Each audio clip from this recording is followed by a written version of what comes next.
Bismillahirrahmanirrahim. Assalamualaikum warahmatullahi wabarakatuh. Saya di sini akan mempresentasikan proposal saya dengan judul hubungan guru dengan kedisiplinan dalam peningkatan belajar siswa. Mengapa saya mengambil judul ini? Karena bagi saya sebuah kedisiplinan itu sangat berpengaruh kepada peningkatan belajar siswa.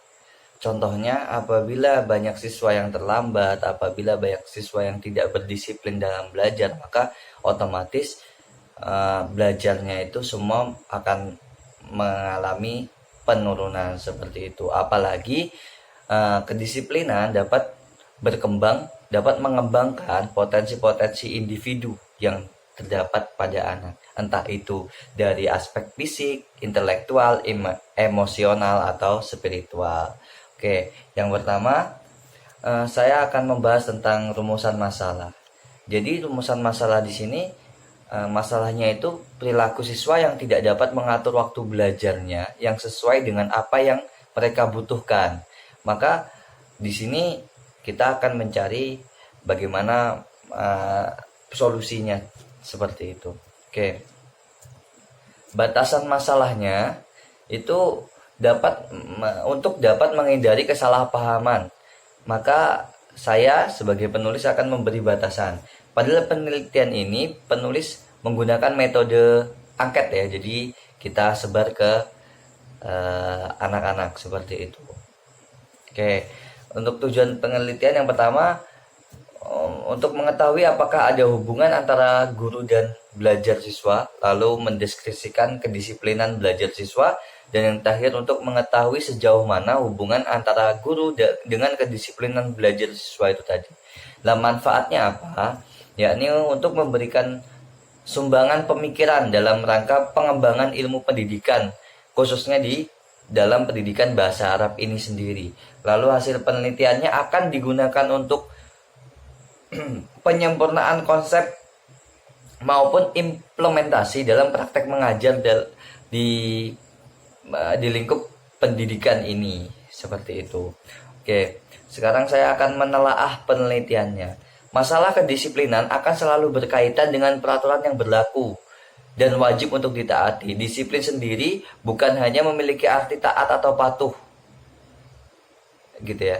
Jadi disiplin ini bukan hanya taat atau patuh, tapi seorang yang berperilaku berdisiplin berarti tingkah laku dan keputusannya dilakukan secara sadar dan rela.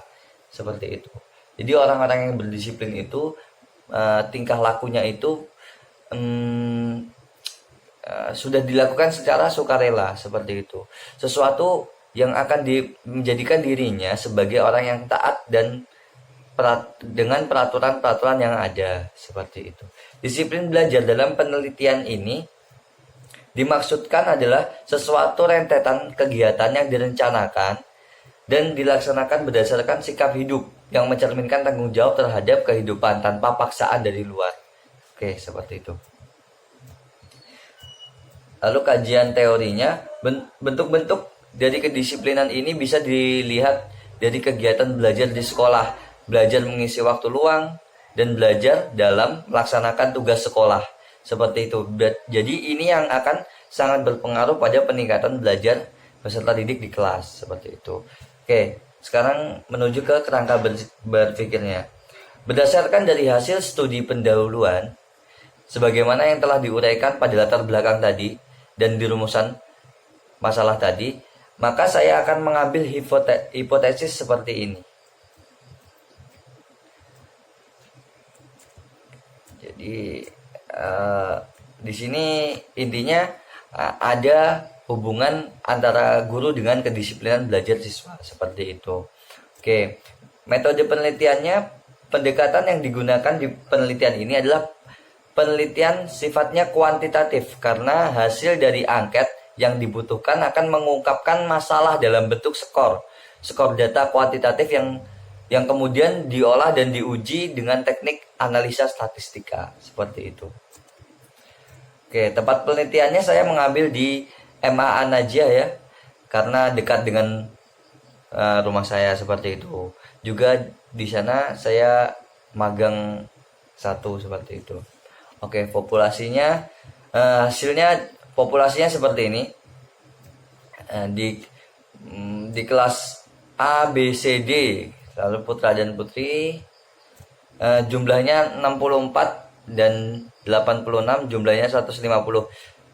Berdasarkan pendapat di atas bahwa contoh penelitian kuantitatif atau sampel dimaksudkan sebagian dari keseluruhan siswa yang dijadikan sumber data dalam penelitian berpijak pada pendapat di atas, maka sampel penelitian diambil 20% dari populasi yang ada, yaitu sebanyak 30 siswa. Hal ini dilakukan karena jumlah populasi dianggap terlalu banyak.